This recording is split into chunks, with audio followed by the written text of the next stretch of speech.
Hey guys, it's Kat, and this is Indy.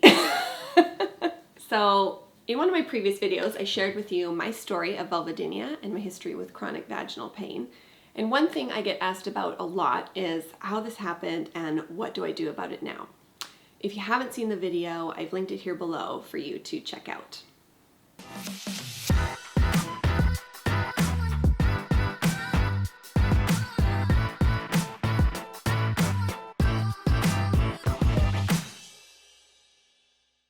So I thought I'd share a few things. First off, this experience was mine and it's not indicative of other people's experience on the birth control pill. I realize there are many benefits to many people who choose to take birth control pills, especially when it comes to different hormone issues, endometriosis, PCOS, any other disorders where the benefits really outweigh the negative. And without a doubt, the pill has helped women tremendously. So there is no judgment here if you are on the pill. I do, however, want to raise awareness about problems that can be attributed to the pill, and I think that women need to be provided with resources to properly understand what is best for her body and reduce the risks of some of the side effects.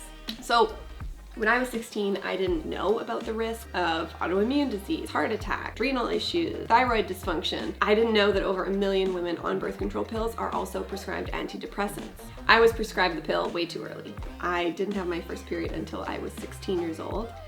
And in that same year, my doctor prescribed me the HPV vaccine and gave me a prescription for birth control pills to regulate my irregular period. So my little hormones didn't even stand a chance. My body never had the opportunity to actually make its own hormones. I feel like I need to say this, and I wish the medical community would have said this to more women, but the pill will not fix a hormone imbalance, period. One misconception is that going on the pill tricks the body into thinking it's already pregnant by putting it into a hormonal state of pregnancy. This isn't true. Here we are years later, and the data is showing us that the pill in fact turns off our regular hormone production. So the opposite of pregnancy. It's actually menopause. And for some women, this has catastrophic side effects. So while I didn't experience weight gain or the acne or mood swings, what I did have was this debilitating vaginal pain, atrophy, vaginal dryness, chronic infections, hot flashes. I had insanely dry skin. I had eye problems, my hair fell out constantly, and I would forget things all the time. Why did that happen? So there's a doctor, his name is Dr. Andrew Goldstein, and he talks about this a lot. He's actually published a lot of really good data in this area. And what happens to some women is that some birth control pills, especially the high anti-androgen pills, like the ones used for acne and to clear up your skin, are really designed to lower testosterone. Now this next part blew my mind. It's testosterone, actually, as well as estrogen, that provides your vaginal and vulva tissue with thickness and lubrication.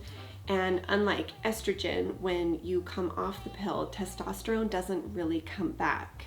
Back to my vagina. So after discovering the pill could be causing my problems, I stopped cold turkey. I discontinued the pill, but as soon as I went off of the pill, things got so much worse. My symptoms before were now 10 times worse. Having sex felt like razor blades. I couldn't remember people's names. My skin burned all the time. It was awful. Another person who's looked into post-pill syndrome extensively is Dr. Jolene Brighten.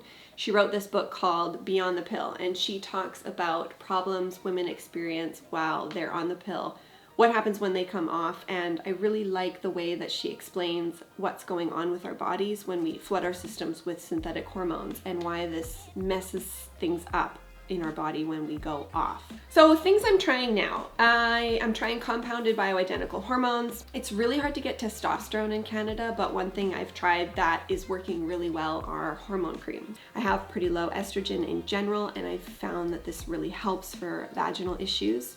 I also do a lot of pelvic floor work. I think I'll probably devote a whole episode to the benefits of pelvic floor physiotherapy, but really tight muscles can actually cause burning pain around the vaginal opening, so working on really lengthening those muscles can help.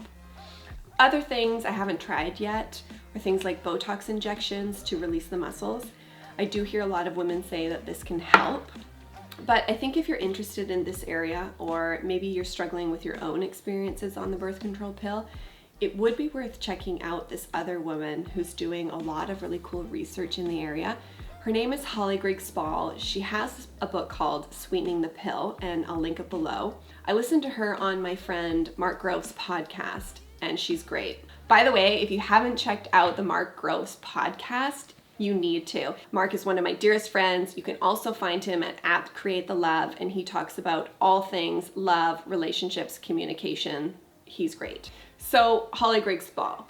She speaks a lot about how the pill affects our brain chemistry, our choices in partners, and different aspects of fertility. I've been struggling pretty badly since coming off the birth control pill, and I know a lot of women can relate to that. So if you have a story you'd like to share or you have questions, please send them to me, because I love talking to other women about their experiences.